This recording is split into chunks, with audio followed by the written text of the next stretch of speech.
Hello, everybody, and welcome to this episode of K9s Talking Sense.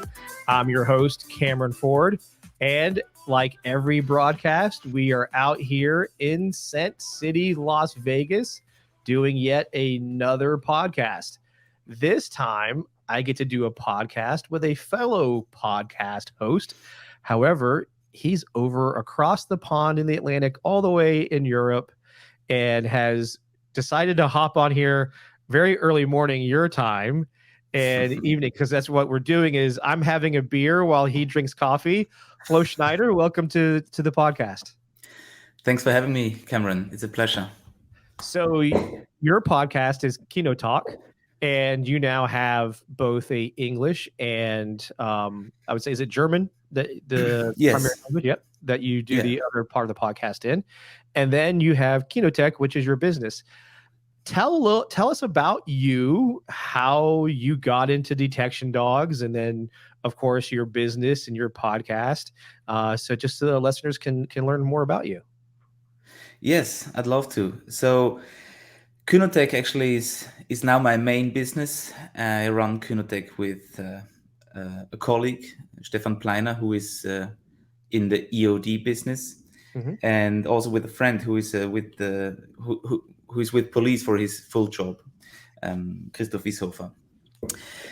So we train together, we discuss things, etc. And Kunotech is now focusing mostly on educating other professionals in the private sector, but also law enforcement, police, military, border patrol, units like this, and focusing on detection, as you already mentioned. But Kunotech actually is one of the three businesses that I'm involved in. So I still have my first business that I started up in 2016, and that was HDX Working Dogs, which is basically the casual dog school that I started the whole career with. And apart from that, we have a trainer education for basic dog trainer people who want to educate themselves and who will start their career there. Okay. And that's a great thing to do. All do the three of those things and focusing on Kunotech. Okay. And you asked me to talk with you today about the mixture of different styles in training, and I think looking back from to where I come from, it might get obvious as soon as as soon as I understand or see myself where I ran through. So I didn't grow up with dogs. Actually, I didn't feel very attached to dogs when I was a child.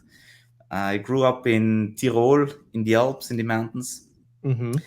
and and the place I grew up with the few houses around was called the Golden Retriever Village, because someone there had a bitch.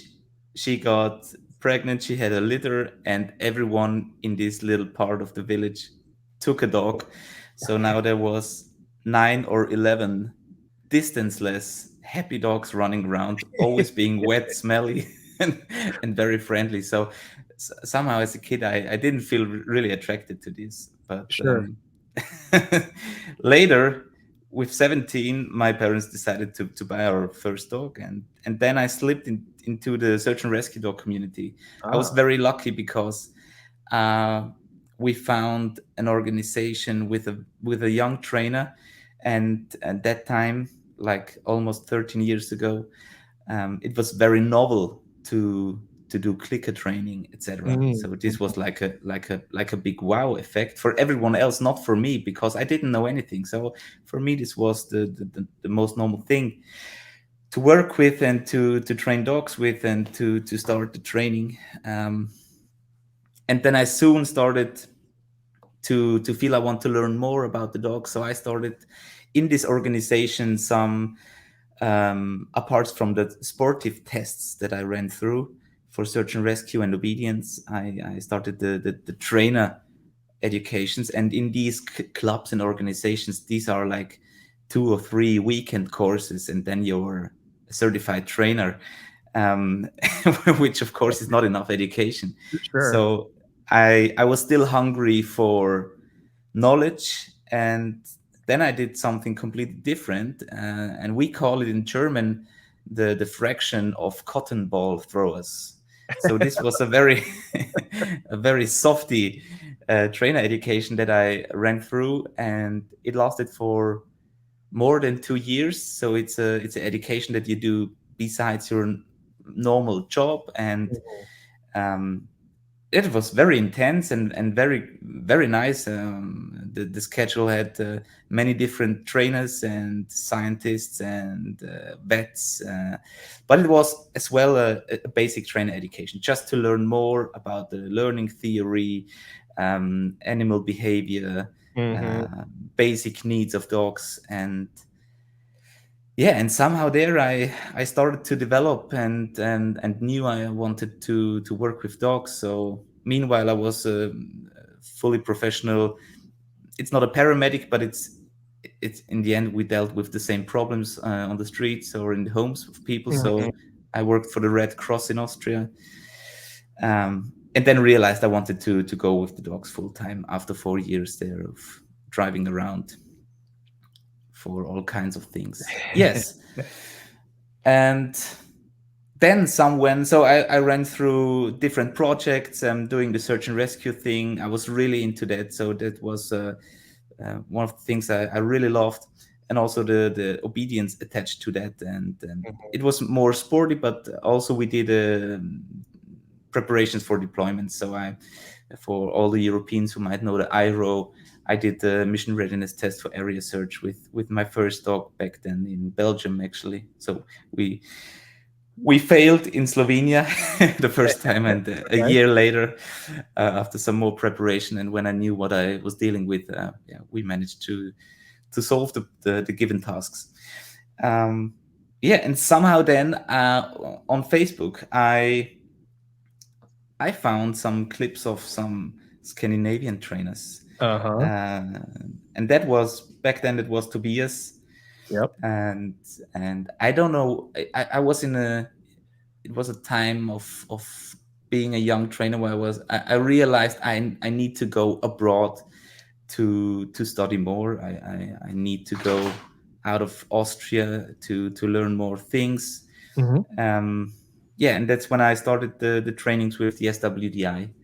So after the first basic trainings that I ran through in Austria and had great trainers also from Germany, I wanted to enlarge the horizon, and yeah, and now I'm here. So after almost 4 years, I think, of training with them, and if as soon as you train with them, the network grows, and then I got to know Yeah. you and many others, and as you see previously on my podcast, it's just a blast for myself now seeing who I get to talk with. It's great now I'm here.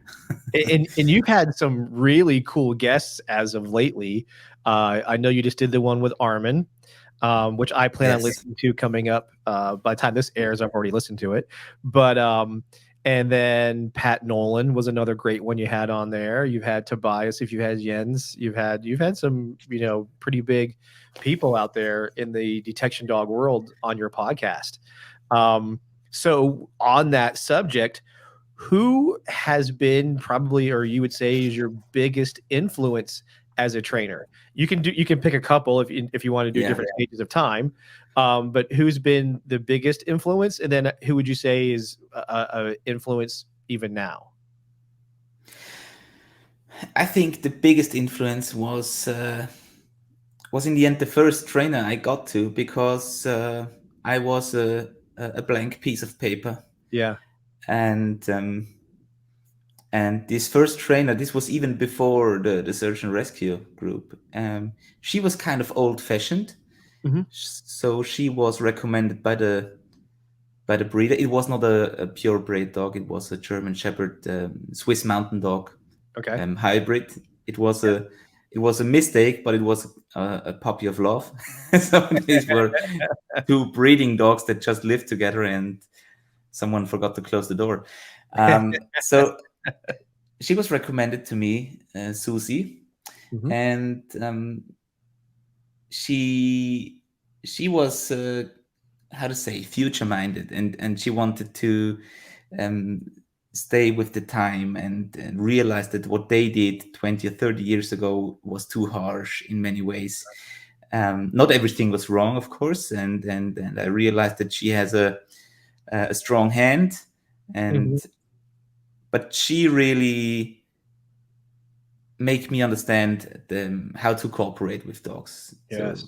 not dominate, but cooperate and Mhm. make the dogs want what we have for them, to just to make it more fun. I think I was just lucky there to have Yeah, her as a first influencer to myself. Um, because as I said, if you're totally green, you will go with everything that a so-called professional will tell you. sure. And I think I was really lucky back then. Also, then when I got to the search and rescue dog training with this clicker trainer girl, who's frankly, her name was also Susie. So I had many Made it easy many for you to remember. easy for me. Yep. Yes. So I think this was the most important trigger or influence back then. Mhm. And today, no doubt. Um, I did train with many trainers, as I already mentioned, Yep. and I think all my basic education years ago was I started to use. I knew a lot of things. I was um, a colleague of a friend of mine once called me Mr. Certificate because I just tried to run through educations, and um, yes, I like then to show that I accomplished another training education, etc. And so he said that a little bit to nag me, Sure. and but I was fine with that. But actually, then I started to understand that really I just had a certificate on a paper, and in the past 3 years, I really understood. I started to understand how to apply the knowledge that I Mhm. ran through the 10 years before that, and that was with the SWDI. Yeah. So I couldn't say if it was more Jens or Tobias or Jessica. Okay. Um, I think it was I think it was back then, was the SWDI when they still were a team.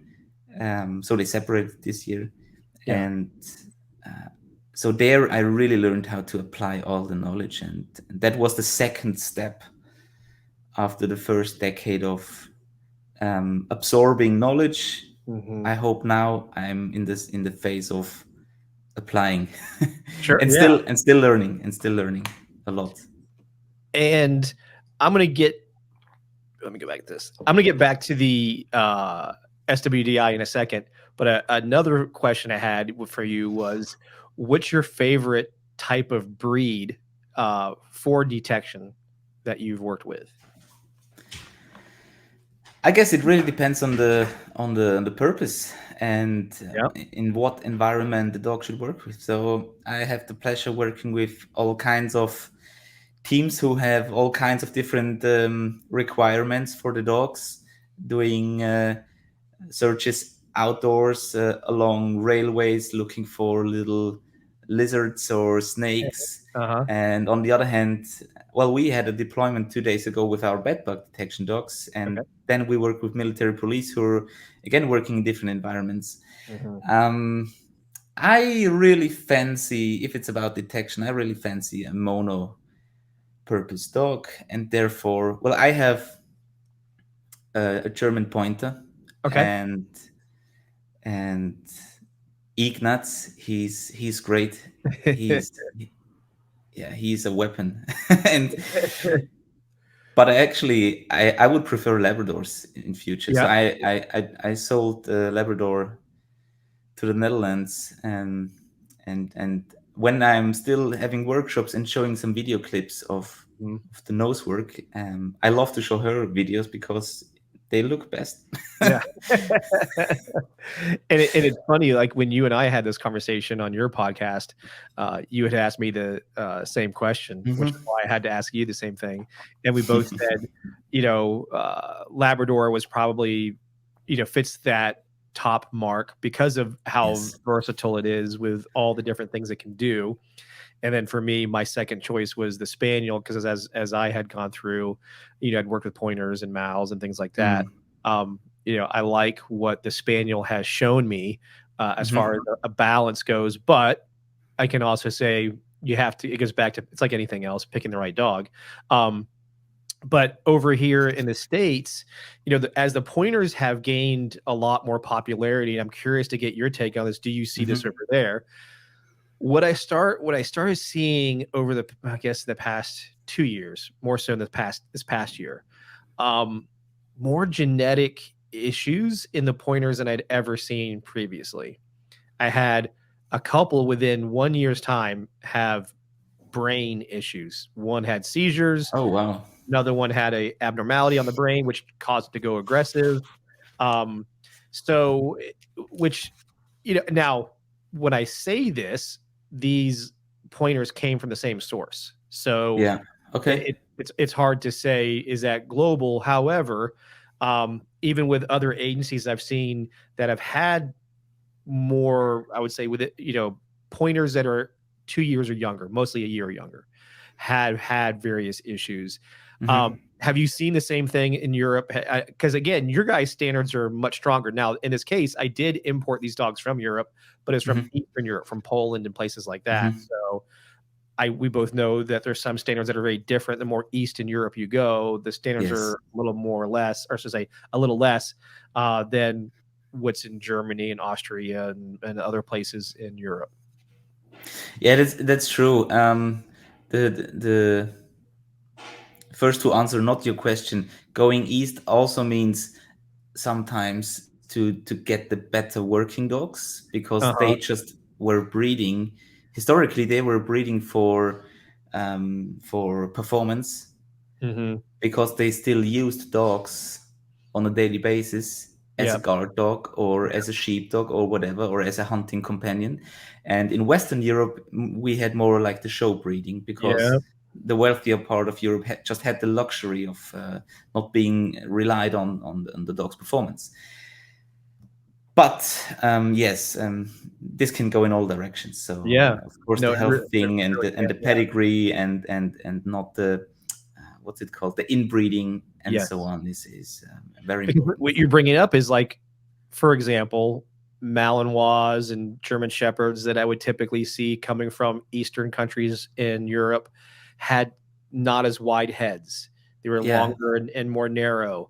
The bodies were thinner, not as thick and bulky like I would say a typical Mm, East German Shepherd would have been mm, back in those days. But with that said, the countries like Czechoslovakia and other places were also some of the first to really kind of push the popularity of the Malinois German Shepherd mix hmm. because they were just trying to, I think, fill the need of the market of needing more, you know, Malinois German Shepherds, and in some cases, if they could breed the combo of the two, maybe in hopes of gaining more balance, taper down a little bit of the Yeah. Malinois craziness, but Yeah. increase some of the German Shepherd, um, you know, more calmness, I guess. And that's not Hmm. always the Hmm. case, but there's, what did you guys see from the European point of view? Was something that you guys talked about, or when you guys saw that? Because like I said, by living in Germany, I really got a good taste of dealing with the DMC,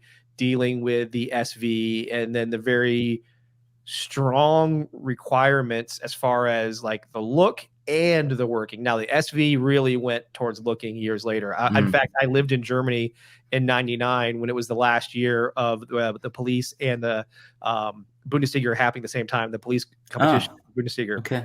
that was the year they split in '99, and it was because it was the fallout from the SV saying, well, they gave more preference to the show lines. Like the Yeah. competitions Yeah. became much more about the show.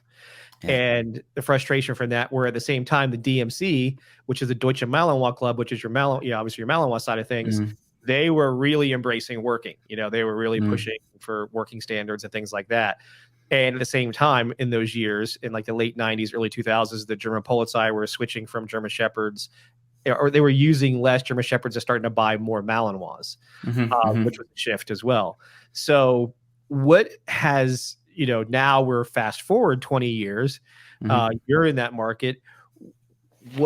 How does, I would guess, Western Europe view Eastern Europe when it comes to the selling of these types of dogs and the goals behind selling these dogs? Well, first of all, I have to point out that I'm not a specialist No, concerning it's these you're topics. still a dog person, and Yeah, yeah, sure. I'm just saying, as you know, there are people who are really into these topics, who are studying the lines of dogs, the pedigrees, and who know the ancestor of the ancestors, and I really admire these people who have that yeah, much knowledge. What I can say is, years ago, when I was talking with some of the search and rescue guys, who also in Austria traditionally worked a lot of German shepherds, they were really into traveling to the eastern parts, because there yeah, they found smaller, lighter, healthier German shepherds. hmm. Um, on the other hand, also with a higher tendency of showing aggression, because, as I Ah, said, okay. the eastern lines Yeah, the were old also, DDR lines. yeah, I don't know if it's the DDR lines, but maybe, Yeah, yeah, but they were, because I think the DDR lines also have a bigger performance. They're like yeah. mountains. But these German Shepherds are like maybe lower than 30 kilos, and light, fast dogs. Mhm. Um, as I said, who had to fulfill a certain purpose in the homes of people, to secure and to guard, etc. So I believe, and the other thing is, concerning the Malinois, that, and you're totally right, I guess, is that the German Shepherd people started to do the show lines thing, and that's why police and military stepped away. If you look at the pictures from the Clubschau, or these old shows, and Armin actually pointed it out in one of our previous meetings.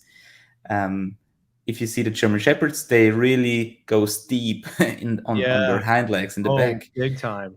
And you have a look on the pictures of the KNPV dogs, and on the Malinois, the Mechelas and Yeah. Herder. Um, they more or less look the same.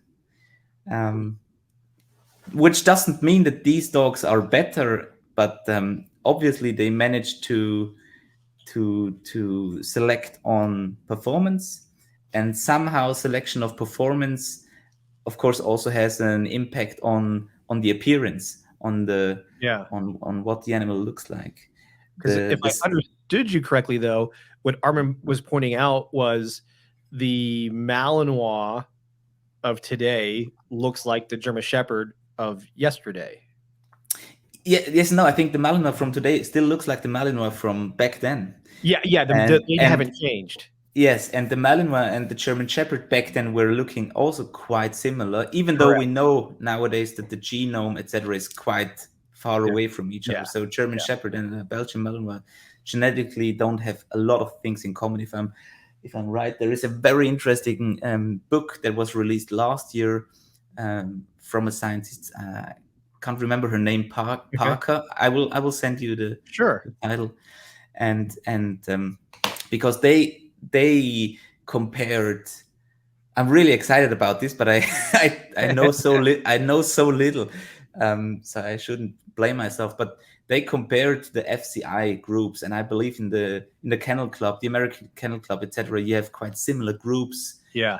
splitting dogs, and if you have a closer look, it's obvious that these dogs were just um,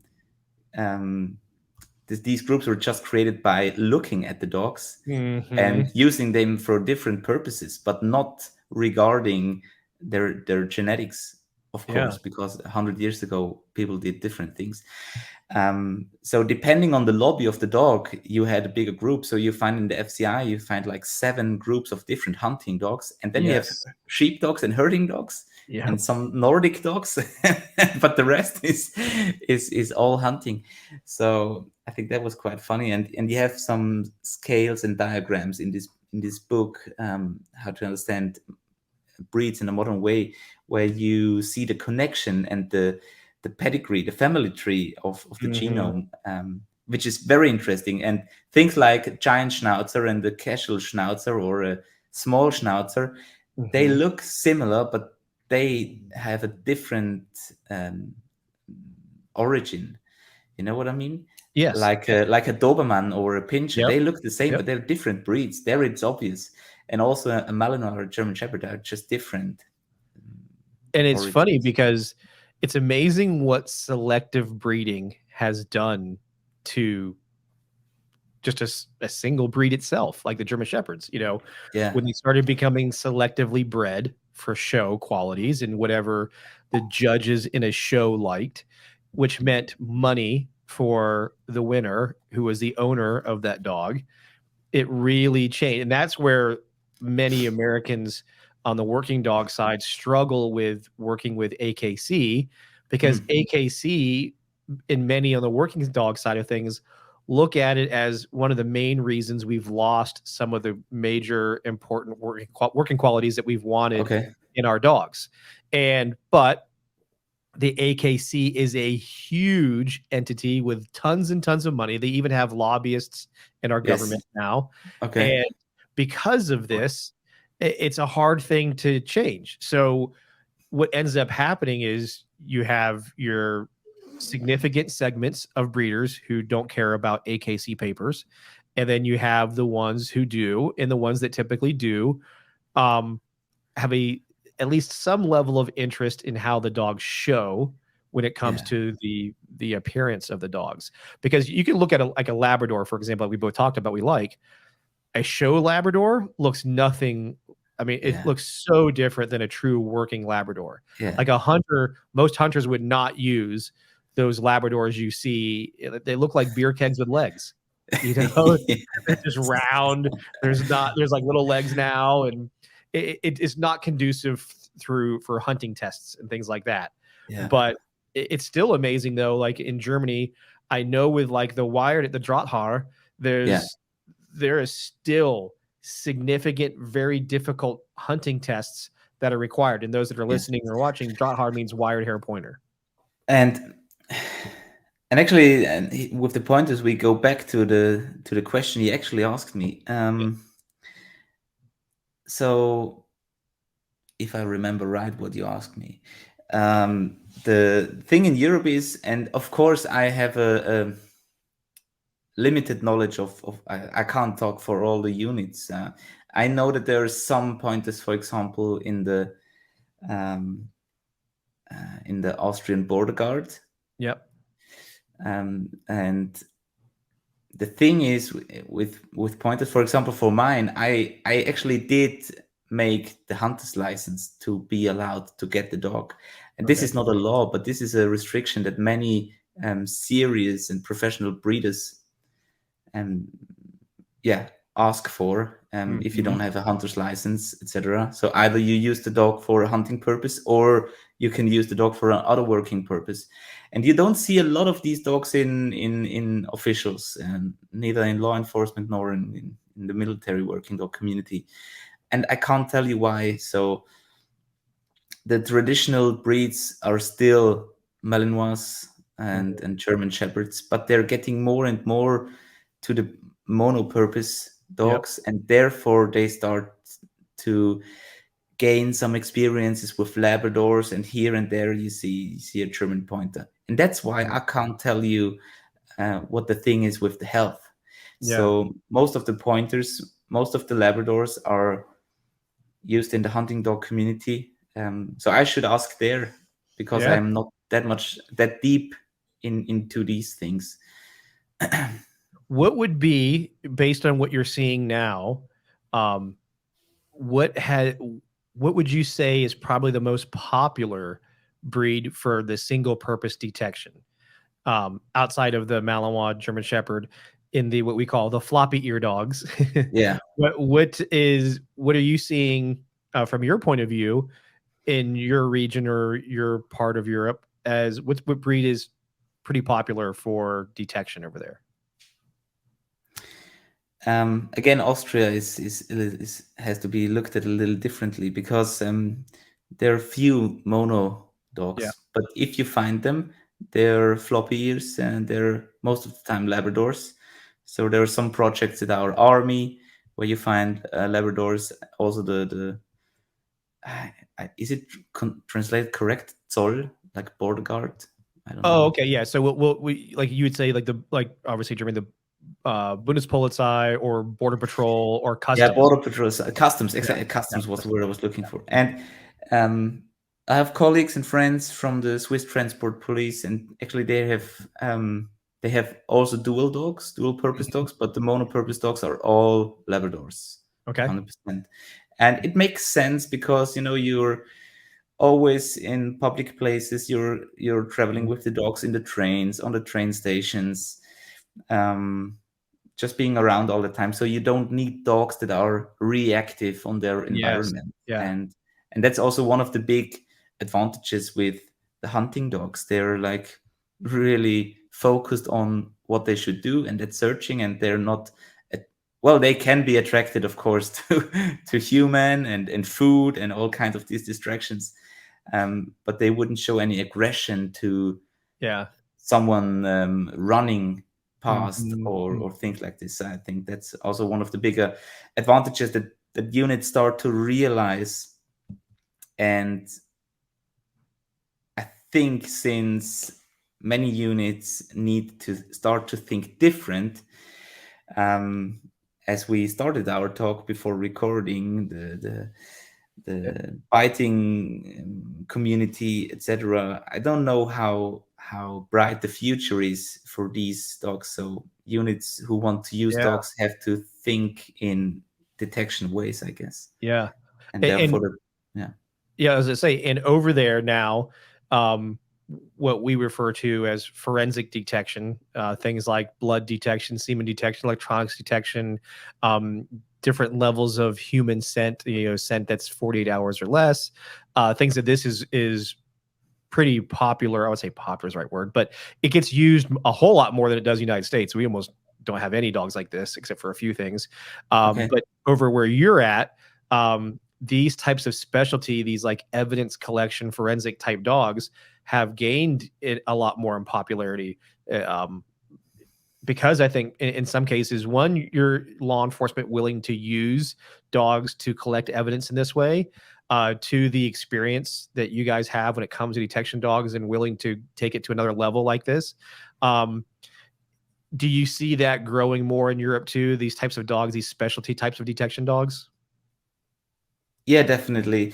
And this is uh this is like gravity. These things always come up from north, falling down south. Yeah. Yeah. So here, here in Austria, we still have to wait a little longer until the physics let us have Until the that, pleasure, yeah, yeah, it of comes down to you these guys. things. Now, do you guys So have some specialty dogs like this? Like, obviously, I would think probably electronic detection is something that you guys have in some form or another. not yet, actually, in Wow. Austria, Okay. not yet. Yeah, It's um, all I around you. wouldn't I wouldn't say we are behind, but Well, you yeah, guys are. I mean, it's smaller, so I know. Therefore, like comparative to Germany or Holland or some of these places yes, where yes, these disciplines are popular, or not. yeah. Again, popular is not the right word, but they're growing. I Um, think I think what Austria does, for example, if I may yeah. speak Go ahead. for Austria, is that we always look to Germany, Hmm. to the bigger sister or brother, Yep. and see how things change there. So we can always learn from their experiences and then decide, yeah, we do it or we do it not. Yeah. Which isn't always the smartest thing to do, I guess. But uh, well, the dog that I sold, the Labrador, she will be data evidence detection dog, for Ah, example. okay. So I'm really interested into these things, and we will see when our officials will make it. But I think the center of these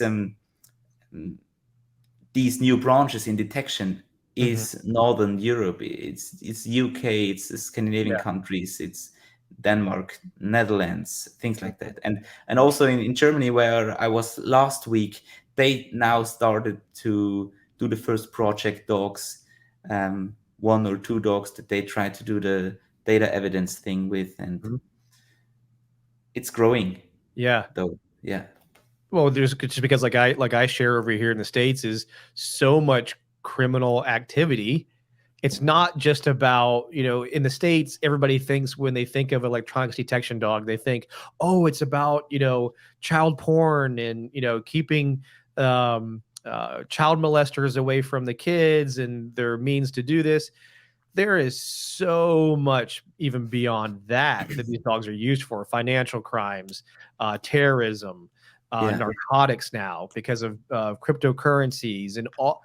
And we leave digital dust everywhere, and Yes. these types of dogs are phenomenal in locating something that's very difficult for the human to locate, because a micro SD card is not much bigger than a fingernail. And then your ability to hide this is only limited by your imagination. Yeah. And it doesn't put out a ton of odor. So you need a really good type of dog to work in an environment like this. And I think the trainers like you're talking about, people up in the northern part of Europe who have really embraced a lot of this type of detection work. Um, has really put the information out. One of my good friends, Stefan Peterson from the Dutch police, he's Yeah. one of the major players and pioneers in that research, because for the longest time in the States, everything was about training the dogs on TPPO. And as they tested and learned, there really wasn't a whole lot of science behind that decision. It was just like, well, that's what a chemist said was there. We should Yeah. train on that. And as they got into the research of that a lot more, it turns out that was not the chemical to train on. There was better chemicals that really helped. And even right now in the States, Dr. Paula Tiedemann, they'll be publishing a paper, or not paper, but standards here pretty soon that will Mm. also list the additional chemicals and kind of push TPPO not Aside. away, but just Yeah. as an elective odor, not a required odor like it used to All be, right. That's because of interesting. that change, because of the science now that existed, because nothing wrong with why they started that way. Over here, it was the Connecticut State Police that started it for us. Yeah. And they reached out to their chemists and they said, hey, what chemical is prevalent? And they said, oh, this chemical is prevalent. But it wasn't a chemical that really bled over. And there was no research between dog to what the chemist was saying was coming off the product versus what the dog was truly smelling. Yes. And what's happened since then is now we have 2 years of research, thanks to the Dutch police, that show us an even better path. Now, the funny part is, despite what the research is out there, this isn't just unique to electronic media detection, but Yeah. it's funny when you show somebody who's used a method for a long time, or used a training odor type for a long time, and you say, hey, guess what? We have put a lot more information and testing and data into this. Turns out this chemical or this technique is actually more efficient. It's Hmm. super hard for programs to change. It's almost like the ego gets in the way and says, well, we don't want to change because we think it works just fine the way it is, despite what the data and evidence shows you. Um, Mm. and then over time, people change, yeah, or the positions, a person moves on and gets promoted or whatever, and then eventually change occurs. But that's one of the big things I look at that's different between Europe and the United States when it comes to detection is you guys as a whole have embraced a lot more of the research aspect of things. Let's find out what's a better answer. And it's not perfect either. I mean, I've talked to many No. No. of my friends over there too, who say, hey, look, yes, we are maybe more progressive than you guys and we're more willing to examine what we do, but we also have a hard time making changes as well. So the problem, is somewhat similar, but I sit on my side of the Atlantic going, I wish we would do more like they do over there, be more willing to. But you guys have also been doing detection in the way you've been doing it a lot longer than we have. So part of this evolution is because you guys have made the mistakes longer than we have. So there's that. Maybe. And the grass is always greener on the other side. So true. So, And it's so funny you say that, because I'm going to bring up what you've been sharing every day for the past many months. Is you've been reading the book K9 Biosensors, and that's not an easy read. That's that's why it took me so long. I mean, it'll warp your brain a little bit, won't it? I mean, there's a lot of information in that book, different chapters by very well-renowned scientists and dog trainers and things like that. And I know what you're saying about the grass being greener, because on our side, you guys see we have lots of researchers that are really getting into dogs more so than you see from Europe. Europe has them too. It just all of a sudden now the United States, we're gaining popularity with some of our doctors like Lauren DeGrief and Dr. Tiedemann and Dr. Hall and on, Dr. Michelle Mon and others. And that's helped us. But it's so funny. You can bring these individuals, like a couple of them were just at one of the largest canine conferences here in the States. And so much good information, but at the same time, very difficult for most to understand. So there's that translation piece. Yeah, that's true. So I really loved reading the book. I had a hard time in the first part where it was a lot of comparing technical devices with the biosensors and the different thresholds, and but I think it obviously is very interesting, and you can just learn. I don't know if you can apply everything. True. But if you're able to filter the important informations for the dog training, then it's very useful to do this. And so still, I think getting back to the thing with the States and Europe, it really depends on where you are. So Europe is not that small. The States are far bigger, of course, more states and bigger countries. But still, it varies in Europe a lot. As we said, there are differences not only in the breeding component of eastern and western parts, but also in the northern and southern parts. So I have the pleasure again to travel to Greece, to Athens this fall, doing a workshop there in search and rescue and functional obedience. And I wouldn't say the mentality. So of course nowadays with Facebook, etc., people have a better view on things. People do it different over there. So things change faster now, but the mentality and the techniques, and also how to live with a dog, because I think that how to live with dogs, how to treat them, has a big impact on how to work them. So and as I said before, I grew up in the cotton ball thrower community, which is who are real softies, and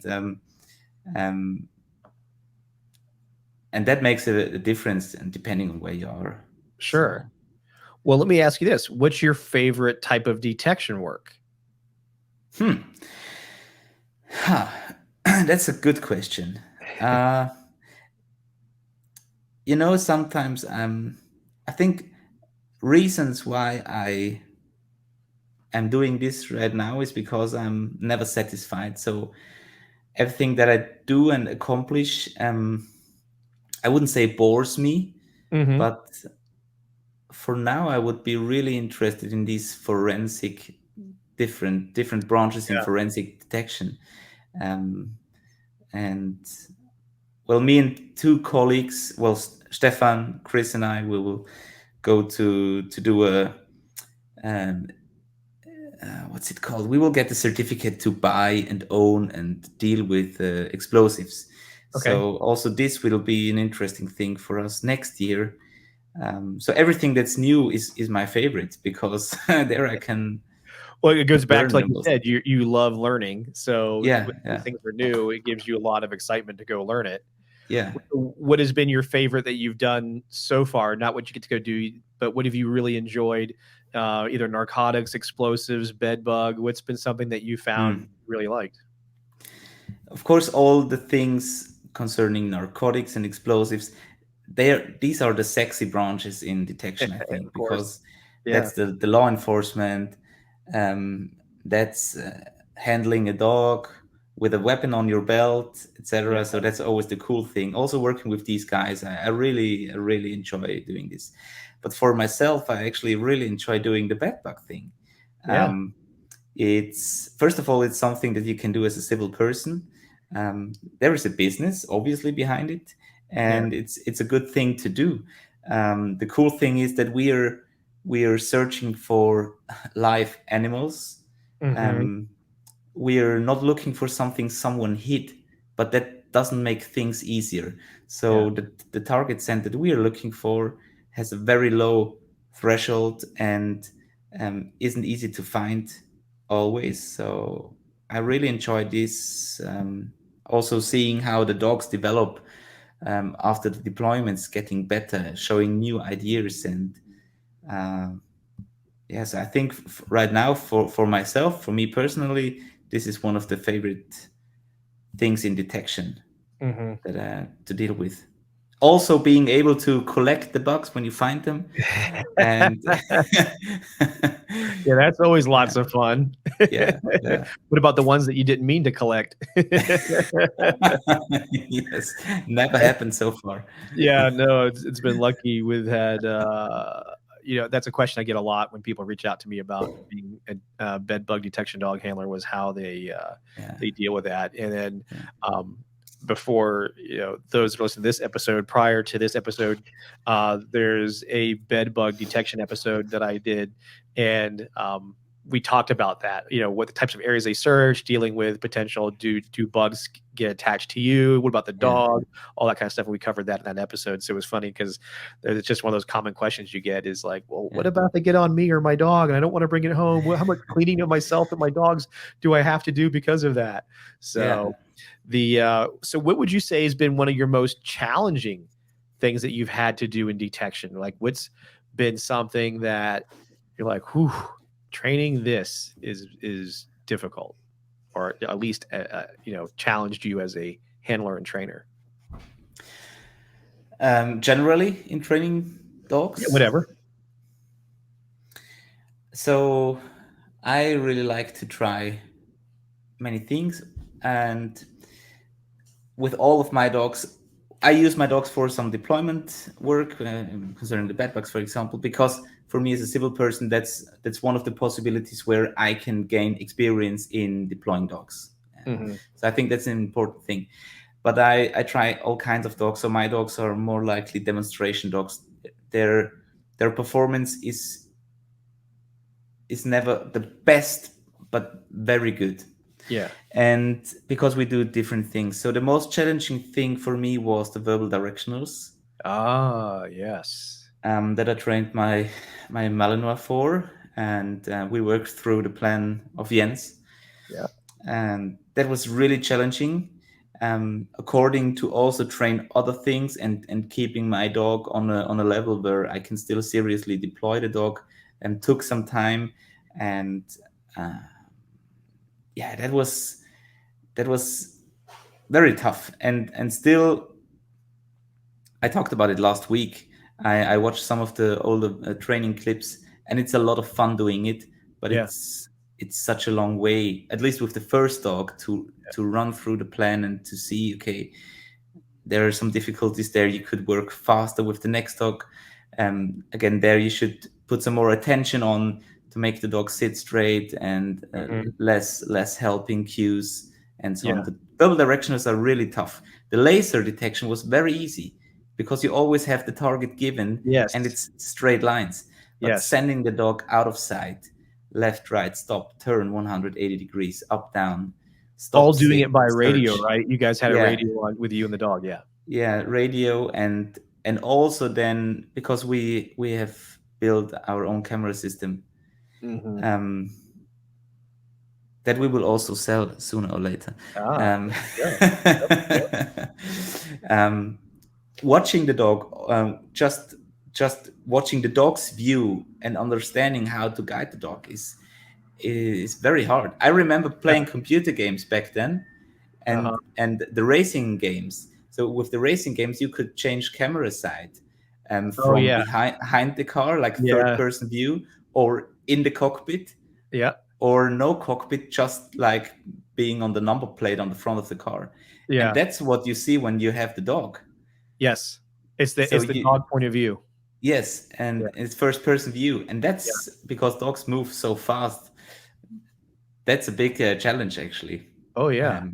but fun, Especially when very you're trying fun. to give direction based on what you're watching the dog do. You don't have Yeah, an overhead shot unless you got a drone up or you're following it yeah, with a exactly. camera. Yeah, But and it's funny you bring this up because I've had Simon Prinz out here, and I would say Simon Prinz and Pat Nolan pet. Yeah. are kind of those guys who really went through it back in the day when I think it was much harder. There wasn't as much technology to Mm. help. Simon definitely went through a lot of like, I mean, because this was so the backstory to that is I met him in 1999 at the Dutch Police Dog Center, and he Hmm. was just starting. He had Ah, the little traffic okay. cones set up, and Yeah. he was setting that up to do directionals. And like he said, at that time there was only two ways to train a dog in the Dutch police.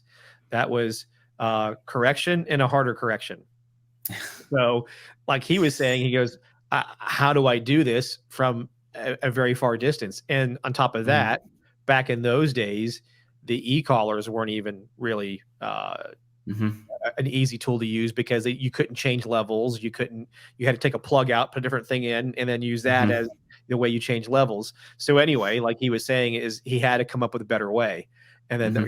as those that know him know that then he found his way to Bob Bailey. And then, of course, that changed everything for him. Um, and guys like him and Pat, Pat's version of that story of his version was, if he could train that falcon that he had, a bird, to do things at a distance, there's got to be a better way than he learned as Mm. a hunter to train a Labrador to go out and do the Yes. stuff that he was doing in the field trial stuff. And what I'm trying to get to is, you know, we do have some really cool ways to do it, but the directionals is still a fairly new thing in detection dogs. Yes, yes, at least on how we put it, because distance work is very traditional Yeah. in herding dog Yes. communities, and also what Pat did with the retriever work and the bird dogs. They worked on distance, but they were worked on site as Yeah. well. So you used your hands and arms and Mhm. whistle, etc.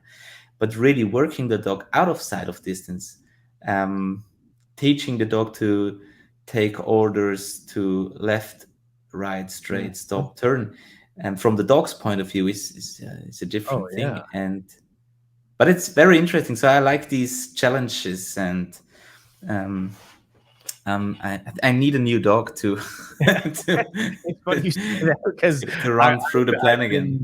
been, well, I'm in the, so I have, right now I have Ammo, who's a working Cocker Spaniel. I'm Yeah. going to be doing electronic detection with him. And like Oh you wow. said, for Yeah. me, he's going to be like my demo dog to go Hmm. to classes for agencies over here in the United States to show a dog like him working. I have Ranger, now he's only 6 months old. I just started sharing my progress, like how I'm starting him, Hmm. and he's going to be a Is it blood detector. is What's it that? this yellow? Is it the Yeah, yellow he's that one puppy? Yeah, I posted recently. yeah, Yeah. yeah, nice. I watched the videos. Yeah.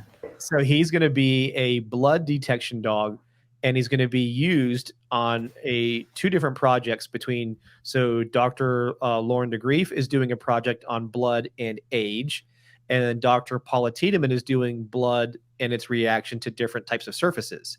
And Hmm. then my dog will be tested on age through Lauren's experiments, and then through surfaces on Paula's experiments. Hmm. Great. So we're just going to see what the dogs do, or what my dog does in this. But at the same time, I have Gamble, which is my black lab. Hmm. He was my firearms dog that I trained for the project with Dr. Tiedemann. That was the first project or first research on firearms detection. Um, Ironically, we found out, of course, the government had their own firearms detection research, but it was classified. The one that we were doing came out, to the public, Hmm. and what we stuff that we learned um, is now changing certifications in the United States. Because there's a thought process when it came to firearms. A short version was you had to train the dogs on the powders, train them on the black powder, smokeless powder, Yeah. and we realized, in the research and things like that, that was actually not even a really relevant chemical. The gunshot residue, the burned powder, was much stronger, much better. And in Hmm. all the surfaces of the gun and all the gun parts and the shell casings and all these things that were highly important, that's what you train on. Hmm. And we got to prove that that was actually better and more efficient than trying to train the dog on powders. And then the problem when you run into when you train a dog on the black or smokeless powder was technically you've also created a bomb dog because many of the Yes, devices were using these chemicals. So that it gets was tricky. Yeah. so half my dogs have come from research projects, but at the same time, I'm like you, I'm like, I want to get in deeper into directionals. Yeah. And especially to help the search and rescue community because over here FEMA is probably one of the bigger ones, our Federal Emergency Hmm. Management Association. They're the bigger ones that use directionals, but there's a lot of techniques that have not changed in a long time. And seeing the things that Simon and Pat and Jens and Tobias and all of those who have really been working on directionals using audible tones, using radio, Mm. using the video and drones, it's the next level. It's that next evolution part for those that are Yes, in I search and think so. rescue that really could use this type of work. So part of me wants to train Gamble because he's a Labrador and he's easy to work Mm. with. I Yeah. want to do him with that. Or like you said, but I don't have the time for this part of it. I want to get a new dog and I can do it with that. So the Yeah. smart Yeah. version of Cameron is just going to start off and do, kind of go through as a handler in a sense, the learning process and do it with Gamble and then share that progress just like you would with, people who follow me or go to the Ford K9 school for stuff, showing them directionals. And I'm going to do it with that dog. So just like you, it's fun to get these new dogs to go do these challenges with. Definitely. Yeah.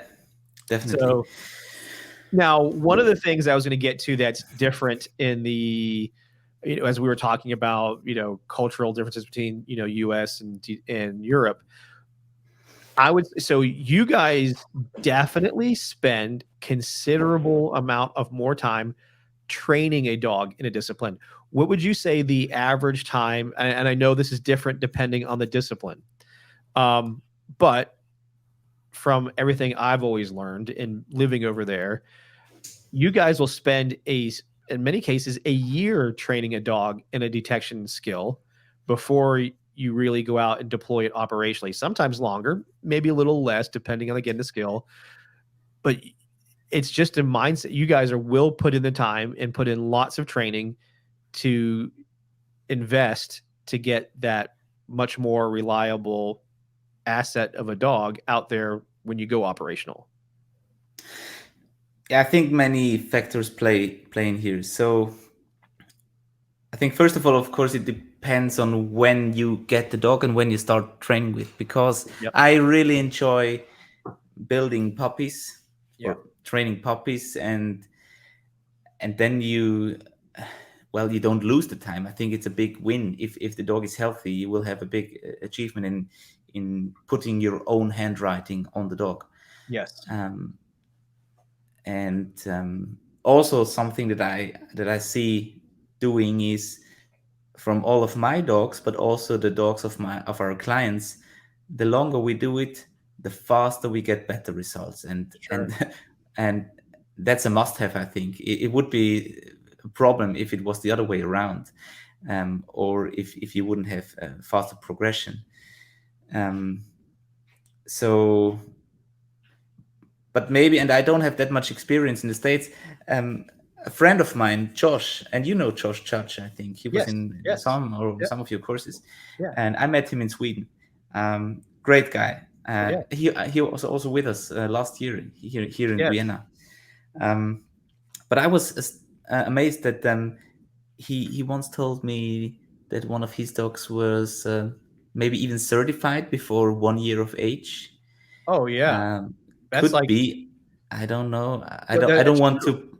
Yeah. No, that's true, because so that's the point I'm making is, I make the joke all the time. Many who've listened to my podcast have heard me say this before, but the only thing that most police like better than a 6-week detection dog school is a 4-week detection dog school.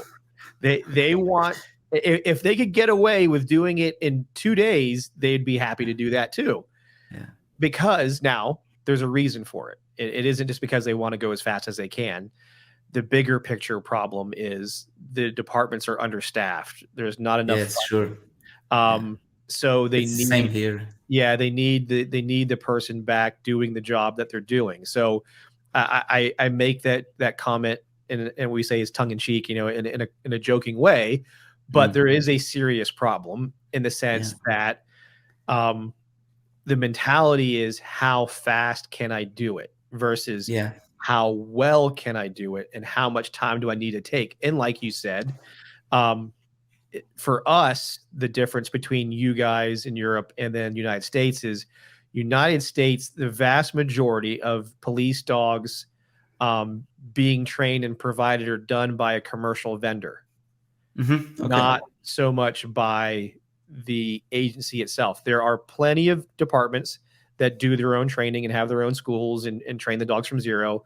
But there's also a significant population of teams who buy their dog or buy their dog fully trained and then go through a very short school. And this is a handler who knows nothing most times because I've been there. I've been one of those businesses that provided dogs, and I had to fight to get them to give me people for 4 weeks. I want them for double that time. Yeah, sure, And sure. I'm giving them a fully, but even at 4 weeks, they're getting a dog that's fully trained. Now, Mm. we both know when you take a dog and it's been training with me, let's say for 6 or 8 months, whatever the time frame is. I've been training it, I say me, or most times recently, it's my trainers. They've trained the dog, and then you put this dog with a new person. There's always going to be this adjustment period. And that Sure. usually takes a few weeks for that adjustment period to start to show it's working. And right, usually when it's starting to show it's working, they have to go. And then now they're Mm. on their own. And in some cases, they may or may not have a trainer that they work with. They may be just a unit on their own. And that is what becomes super frustrating, as a person who really wants to invest in the training time, and envious of programs like what I've seen in Europe where they say, oh no, this is a process. We have to spend this much time in this stage and then this Yeah. much time in that stage, and it's normal. Why would we go as fast as possible? We know that doesn't work, but Yes. it hasn't caught on because, and over here, like I said, there's different needs and different things. And I don't want to sound like I'm complaining about it, even though I kind of am, but I just want, I guess my hope is more people watching and listening to this fight the good fight of saying, hey, look, I don't want to do this as fast as possible. I want to invest in the amount of time needed to be really good with my dog at this skill, not Yeah. how fast I can do it. Yeah. And yeah, I totally agree with you. I think it's not about being the fastest. This is not a race. Yeah. And in the end, we want to create reliable behavior in dogs Mhm. to be really supportive. And Mhm. in the end, we will just shoot in our own knee if we deploy dogs who are not yet fully trained. And just to get back to the example that I brought, I don't want to put anyone in the wrong light. I think Josh is very skilled trainer. I was Oh just yeah, no, giving this Josh, example, great. No, exactly, yeah, because exactly. it was such a young dog, Yeah, and I think there might be really a difference. Most of the tests in Europe that I know concerning sports, but also working dogs for offices, etc. The minimum age for the first tests is 12 months, yeah, and so then there you start with all these things, and also I think also this will be interesting because I'm sure these things will change, since now units start to buy puppies and younger yeah, dogs yeah. because of the animal welfare laws, and they don't want dogs where they don't know how they have been trained yet, and with aversive tools, etc., and so on. I think now there will be some tests for younger dogs, like aptitude tests for younger Yeah. dogs to see how they develop after the first 2 months of training, Mhm. and having them x-rayed the first time, maybe between 5 or 6 months of age. Yeah, and how their drives develop, and how their reaction to environment develops. But yeah, maybe we take some more time. I always think to myself, I should try to be a little faster. But funny thing, funny thing is that the plans that we follow, for example, the basic detection plan Yeah. is it covers so many topics that, for example, my bed bug detection dogs will never need. But so I train with almost all dogs outdoor searches, buried hides. Mhm. Um, we search on interior of cars, and we search roads with dogs that will be deployed as bedbug detection dogs. Why? Well, we lose time doing this, but on the other hand, the dog just learns to operate everywhere, and grows a bigger expectancy of I can find sources here and there and Mhm. everywhere. um, the consistency in all the training is the handler and the cue for search. Yeah. And I think that's how we might lose time, because we do more than necessary. But on the other hand, the dogs just get more reliable, Yeah. maybe. Well, And you bring up a good point. The fact that they realize you guys spend time teaching that your target odor can be in all kinds of places, everywhere, yeah, even in places that they will actually truly never go search later on. exactly. But it's a critical skill to learn how to use their nose in these different types Yeah.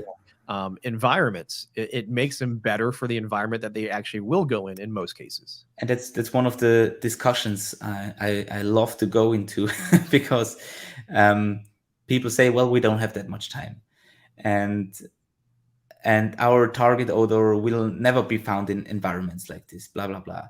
And yes, they are right, they lose time and they will not deploy their dogs in these environments. But working with training aids like pseudosense or rubber scent detection or whatever you use, and also training the dog in different environments, just makes it easier for yourself to train, Yeah. makes it easier to not to get too much of contextual training. So Yes. you're always going to the same training sites. Yes. You're always going to the same train station, having your dog searching the same waste buckets and the same toilets and Mhm. the same locker rooms, etc. No, now you can just I call these the supermarket exercises, or the gas station exercises. You just go and put diesel in the car. You hide a few pieces, maybe on the backside of the shop. Mhm. Then you pay, put out the dog, have a short search of maybe half a minute. And what did your dog learn? Get out of the car, pee, poo, search. Mhm. and Yeah. and nothing better could happen. But the experience for the dog and the expectancy, well, we can work everywhere. We are not reliable on the context of where we are, Yeah. because it works everywhere. And for the handlers, this is the big benefit, because they start to get more creative and they can work their dogs everywhere and are not reliable on their training sites, on the training school, or on the department where they work, I You brought up think. that's a huge point, and it brings me right into what I wanted to get into now. So, like you said, you went to SWDI, you worked with Jens and Tobias, and I mean Tobias is a phenomenal trainer, Jens as well. Um, they have a very um, particular program. I would say Tobias is probably a little more strict. Just in this is just my observation. I could be wrong, but Tobias seems to be very. I do it this way, and it's good. I'm not saying it's a bad thing. I'm just saying he's very particular. This is the process I do. This is exactly how I do it. There is no deviation, and this is the type of dog I do it with. Jens has a little more flexibility to it. And it might be because of why his business is the way it is, because he works with a lot of different types. So he needs to have some more flexibility to what he's offering. But the main point both those guys always make, and along with many others, is odor needs to be able to be found anywhere. The funny Mhm. part is when I sit back and kind of giggle sometimes is for Tobias, if you look at 90% of his videos, it's just searching the brick wall over and over and over and over and over and over again. And Yeah. that is very important to him, and it's very important to the system, and that's what the important part he shares. Um, but what I'm getting to is if you follow him on YouTube just a few years ago when he was with Jens, he was using wheels, he was using walls, he was using Yeah. he was using the different things out there. Jens, I know, definitely does both still. You, because you've seen these things, what has made you say, because Tobias virtually now never uses a verbal marker. I don't want to say he hates it because that's not the right word.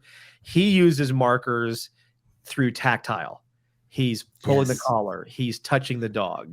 Bridging. Yeah. Yeah, he's using a ritual of tactile as his marker. But what's funny was if you again you go back in time a little bit, thanks to YouTube, you can watch videos where he's using markers. He's using a Yes. verbal marker, and he talks about the importance of needing both to Yes. be able to reward directly and to be able to utilize a verbal marker. For whatever the reason is, he's virtually abandon a verbal marker or even a clicker or a whistle.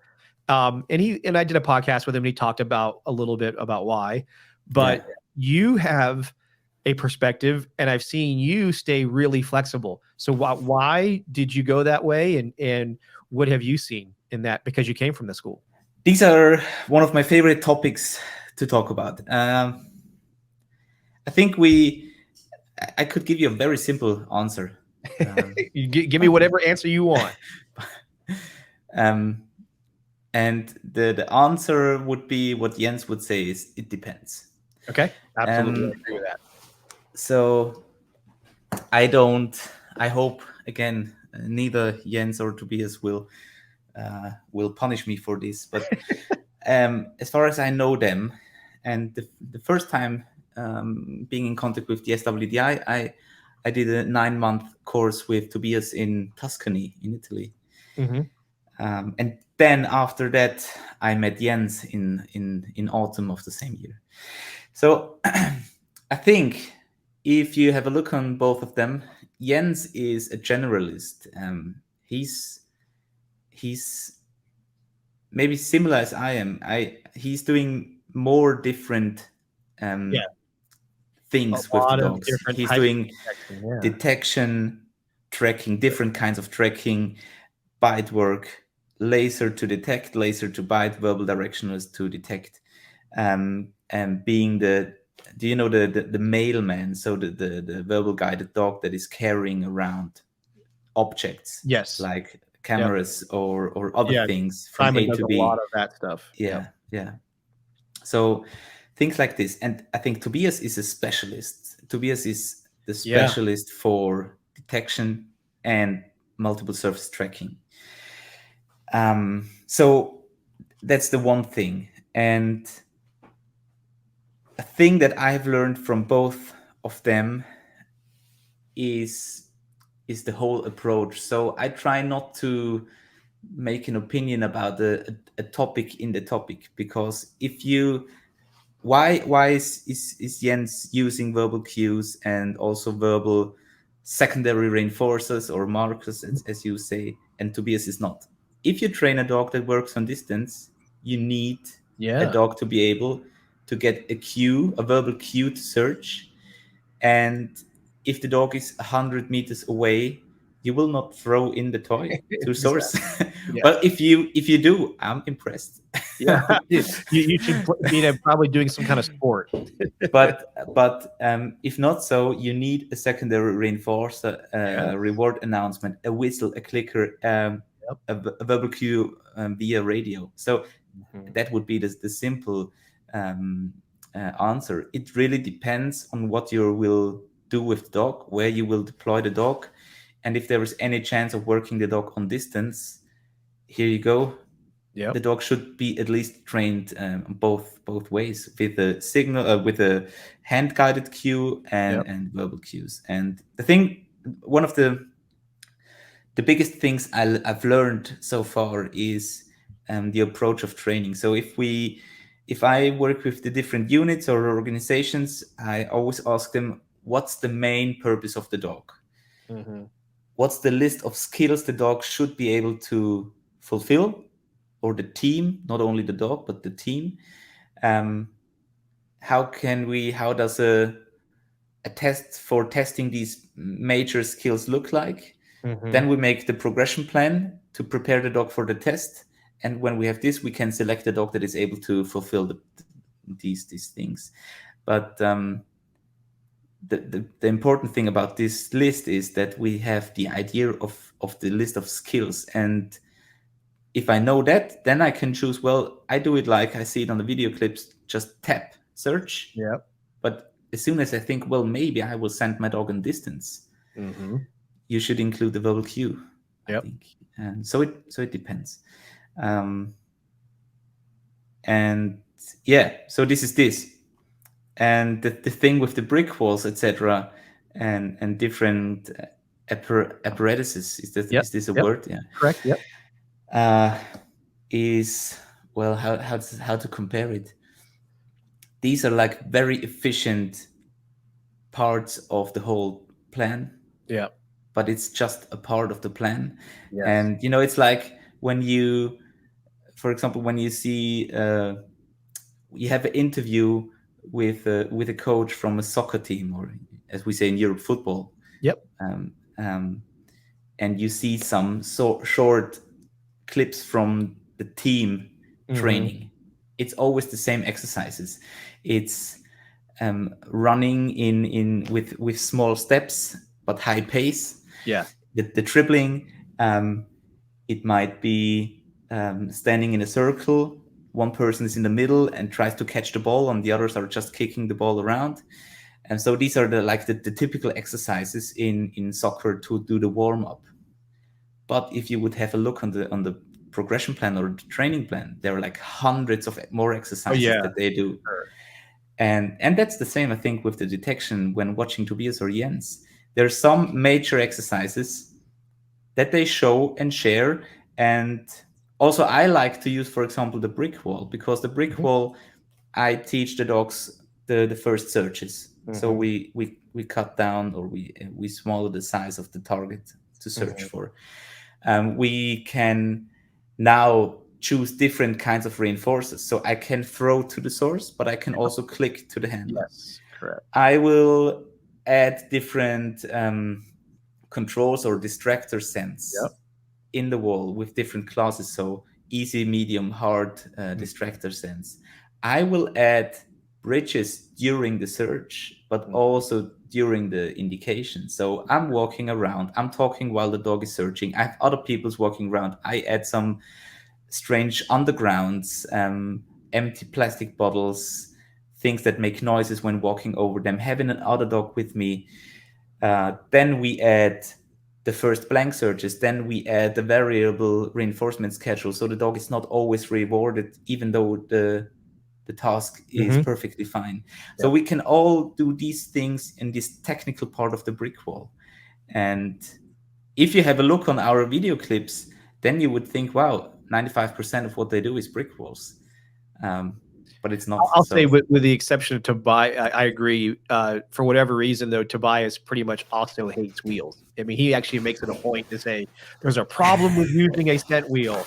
Never use the wheel. Wheels are basically should be thrown in the trash can, even though, like you said, yeah, part of his progression. But I think that comes. I can't speak for him. I know you can't either. My no. guess from the podcast with him is because of his being such a specialist in what he does. And I think he's also built a brand of who he is as a trainer, comes from so much of the brick wall. And if he did a lot of the scent wheel, then that, for whatever reason, may not be the message he wants to give or whatever. Where you, Jens, myself, and others, just like you said, all of these things are part of a stage in training. I use a wall instead of a brick wall. I have a PVC. I have those little tubes. Yes, So yes, I like that better than a brick wall because I can change those out really easy. I don't sure. have to like have a bunch of old bricks that I don't need anymore because I'm not Mm. building any houses. But again, for me, it's a sterility thing. I can keep things sterile and clean, and Yes, by using that. definitely. Um, I use, like you said, like you've probably seen, two natural things. Like for us, we call them lockers, where you put stuff in. Hmm. So it has all, Hmm. but there's a lot of little space. That specialized seam wall that I had built, which was first I saw that by the American ATF, the bomb dogs. They had those walls that they Hmm. could set up to put the little tins behind, and they could Yes. put the tins in different spaces. So I took their idea and just added, so I could add holes to put glass jars behind it, so I could do the same Hmm. thing. But like you said, so whether it be a brick wall, a PVC wall, a seam wall, lockers, boxes, wheels, for me, all of those things, and I know for you, all of those things are highly valuable. It just depends on what stage you're in. Yeah. For you, what has been something that, why have you liked the wheel and other things? What has been what do you see as a positive, or why you use it in your training? Well, as I learned it, we used the wheel at the end of the plan for the basic training to do the conditioning the target odors. Hmm. So that's what we used it for. Um, and in the end, the scent wheel is just a round lineup. Yeah. And it's so it could all of these things could also be done with the lineup in the Yep. end. It's just a new context, so it's not always Correct. the straight line. It's a little Yes. higher. It's not on the ground. It's circling around it, so it's not a big new thing. Well, But and it brings this point up. yeah, Predictable is boring. If we yeah, do the same context frequently to the dog, I yeah, don't care what it is, from yeah, boxes to brick walls. That was the yeah, video I made recently where I said the problem with brick walls. It was my little joke to Tobias or the other ones that were like all about the brick wall only. And I yeah, say, and in the video, I say the brick wall is fine. It's just like anything yeah, else. Though, if you overuse something yes, sure, and you make it predictable, the yeah, dog just won't give you the same level as it does if you change things more yeah, frequently. And just like yeah, you said, I don't care who it is, whatever the trainer is. A lot of times, including myself, we share certain aspects frequently because that's what people want to see, or people like seeing, or it's part of what a main part of our training is. mm, Um, and what I want listeners and viewers to kind of take away is all of these things are valuable, like just like you said. yes, definitely, And so you said something like the wheel for you, and it's the same for me. It's kind of in that stage where we're getting ready for that testing of the odor recognition. It's, yeah, you said, whether it be lineups or the wheel. And for you, and then the style and training that you learn from, the wall is kind of the earlier stage where you're teaching that higher sniffing frequency to be more methodical in their searches versus kind of just running all over the place and doing that. Is that correct? And is there more to that you want to share? uh, so if you have a look on the on the two dogs I have now, they are 5 and 2 years old, Hmm. or the Malinois is almost 3. Yeah, 3. I think Ignaz had birthday yesterday. I don't know. Um, they look quite chaotic on the brick wall, because they do a lot of physical movements. Yeah. Um, just because when I trained them in detection, I ran through the plans the first times. So already Cool is a little bit more structured than Ignaz, and the female Labrador I had was way more structured than Cool is. So there is a difference. So I would say yes. The brick wall is the part of the exercise, or the plan where the dogs first of all start searching, sniffing, high sniffing frequency, and also start to sniff where we start them. So not just run to any random spot where they think it might be, but Yeah. to really start. And that's also the thing where I, for example, use the tapping, because Yes. I want the dog also to understand. Okay, you can choose sometimes where you start to search. If I don't give you a hint and point Yep. somewhere. But when I do point somewhere, I really want you to um, search here first. Yeah. And from there, they can enlarge in their radius of search. And then I think that works quite well. I don't know if I've answered your question. That's no, you did perfectly, Yeah. and I loved it. That's a great way to answer it, and I think many of the people listening to this um, will really enjoy, the points you're making, which is one, being understanding of whatever it is we're teaching our dog to go do, right? Whatever the detection discipline is, that's going to drive what our goals are in our training. Yeah. The next part of that, as you were bringing up, was the process. There's different things that we're using in different stages of the training to work on particular types of skills, whether it be the odor recognition or sniffing or following my gestures, where to go, building intensity to the target odor. Mhm. That's another one. Um, and then understanding how to work with us. And then the other part that was awesome that you brought up was being creative as a handler and saying, I will put my target odor in any kind of environment, even though this may be an environment my dog never searches in, but it realizes that these areas can be productive. Yeah. Now, I'll throw this at you as the last question. At partly as what stage do you do that in? And then number two, because people that will listen to this or watch this may want to go try this with their dog. And when they do, their dog couldn't care less. Their dog's all distracted by the other scents that are there. They're struggling because it's a different environment. How do you handle that? So what stage of training are you in? And how do you handle when it doesn't go the way you had hoped? Okay. So first of all, we plus minus do the same progression plan for all dogs except for the EDDs. Mm-hmm. Simply because I don't want I don't want a festival be cleared because a young girl forgot the red Kong of her Labrador Bruno in Well, her it backpack. was funny you bring that up because that was one thing I had Tobias basically say in the podcast, which was, Yeah, well, yeah, if I'm going to train a bomb dog or in some cases even a drug dog, I won't train them the Kong. That I won't do that from the yeah, beginning yeah, because of that potential problem. yeah. And still, when we build the indication behavior, we would make use of any kind of toy that the Mhm. dog really Right. admires. Yeah. But first learns to cap it, to sit there, stands there, whatever Yeah. the handler chooses, Yeah. whatever we have of the skill list. And so these are already the first exercises that I put everywhere Mhm. because these exercises move, stop, feed, move, stop, flip the toy. Um, we do them at the gas stations, at the supermarket parking lot, on the highway. How to say, when where you can take a rest from Yeah. driving. So Yeah. you have, We call it rest stop. Yep. yeah, and these rest stops, they're most of the time, at least in Europe, except for Scandinavian countries, they're always very dirty and they're Mhm. smelly. And you get out of the car, it smells like piss. Yep. The waste baskets are overwhelmed, Yeah. Oh, and yeah. and and you have a lot of, well, you have the noises from the highway, trucks and cars racing past you.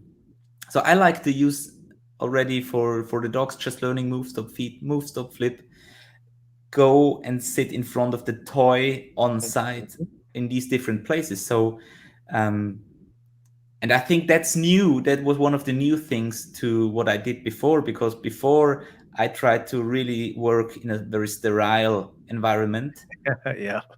to I know this to because I've create done the this, same thing. to create this setting of learning. But always ask yourself, when, so during learning it might be smart, but how many reps does a dog need to learn and then understand what to do? Maybe it's doing a move, stop, feed with a puppy. Yep. The learning is like 3 reps, Yeah. and then you already ask for behavior. So Yep. then I can already start the generalization in different environments, distractors, etc. So there we do the same thing. We start with the indication exercises. Hmm. Then I have the time to do some first searches on the brick wall. As soon as this starts, again, I can do the same thing on the tire of a car or at the back or the front grill of the car, Hmm. and making a setup, hiding many targets, getting the dog to the front of the car as I get the dog to the brick wall, Yep. tap, and let the Yep. dog search. Yep. Um, or just cue the dog to search with a verbal cue. So I think it's we start the dirty work as soon as possible. I Yes. think we shouldn't wait too long because we create a wrong expectancy in the dogs.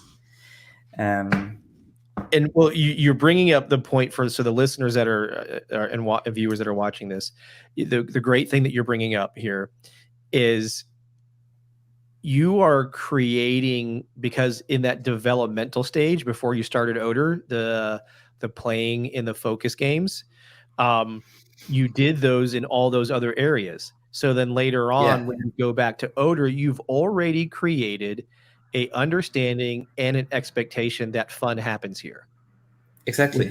which makes your life a whole lot easier. The problem Yeah. that happens many times is people, just like we talked about earlier, hear parts of what we're doing, or they see little YouTube Mm. clips, and then they've never done any playing or any development in these other areas.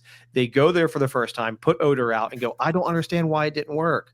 My dog knows Mm. odor, but now it's not searching this environment. In fact, it's highly distracted. Well, Yeah.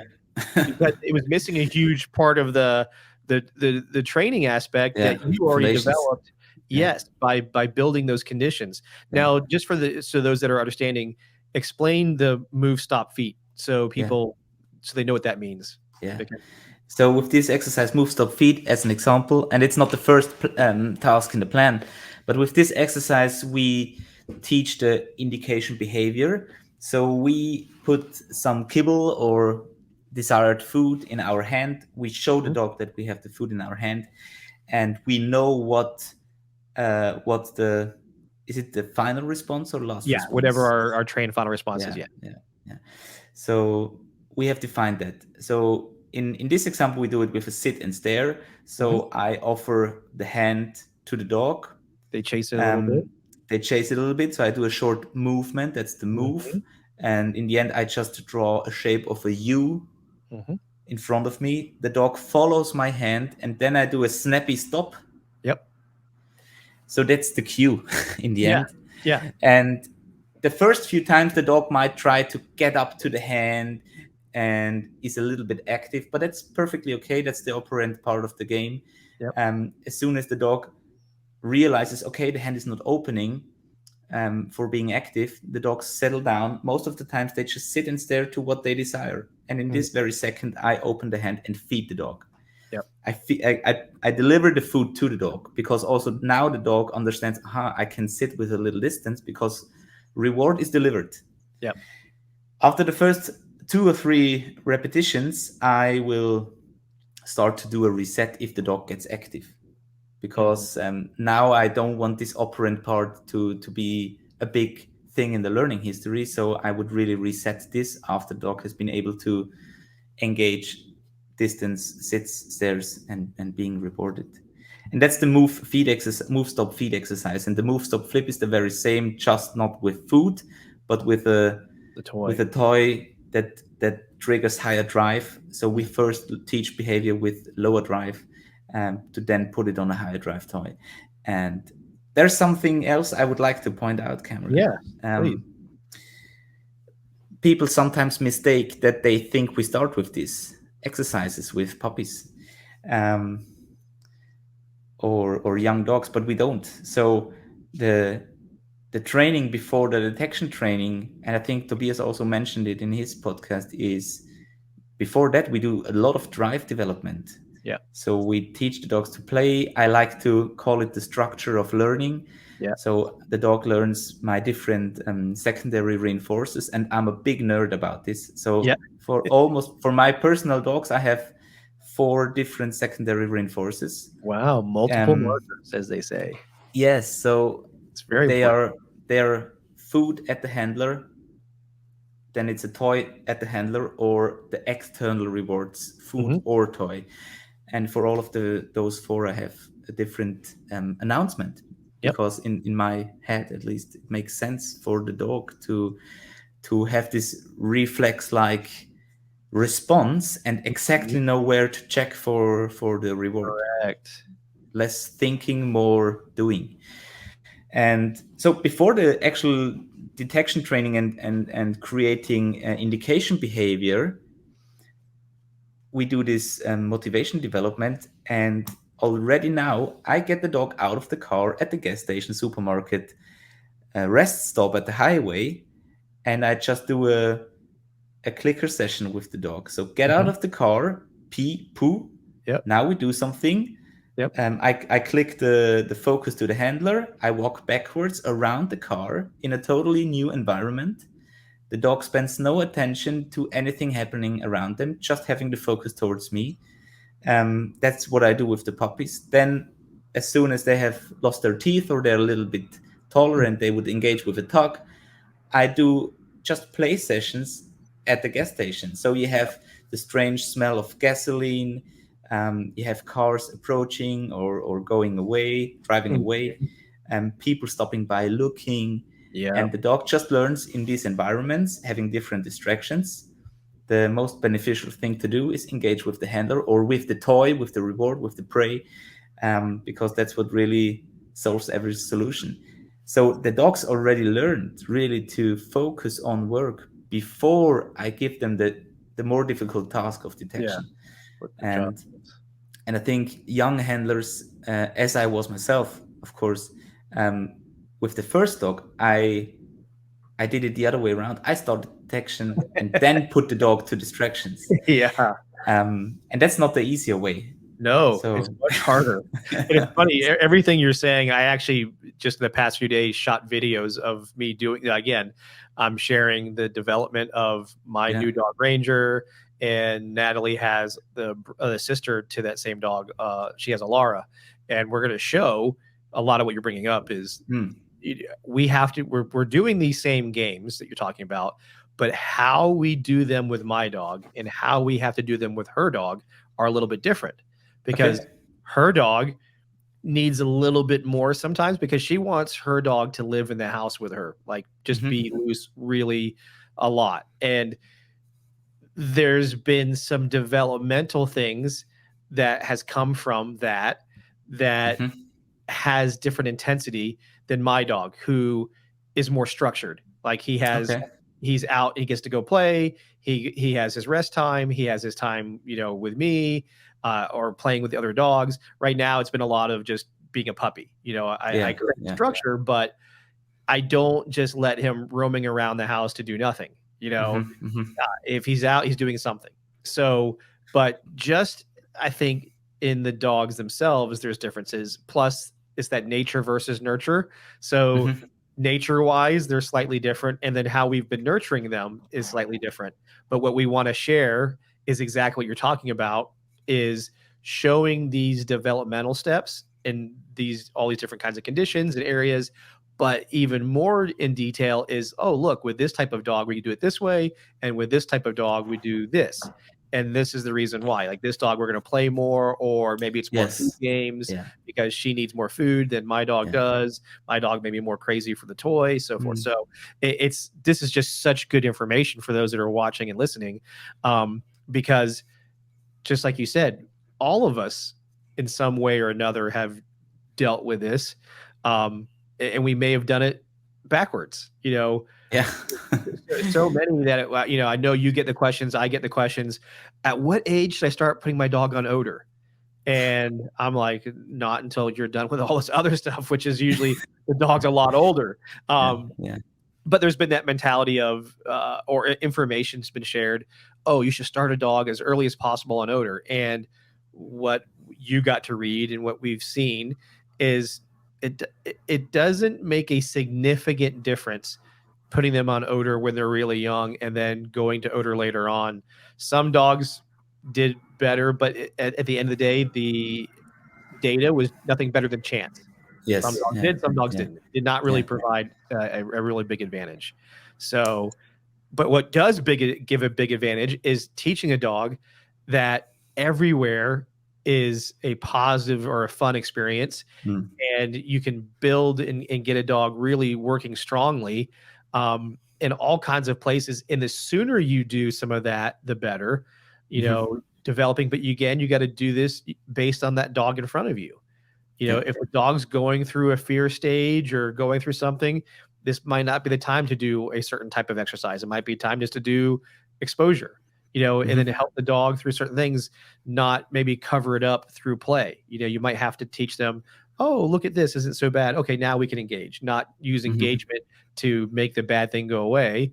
There's a lot of different ways to do it. And again, there's, like you said, there's so many ways that this conversation could go with options for people based on their dog. So I'm Yeah. hesitant to say too many things, because it'll get turned into, oh, you said use it this way. Well, no, it would depend on the dog in front of me. So, but I just want people to think about it's not a rush. You don't have to try to put odor on as soon as possible. There's a lot more important things like communication, like everything you brought up, the development of the mark, the development of play, the development of communication. There's so many of those things that you're building in those early stages, and then you're going into the stuff we're talking about. Yeah. Yeah.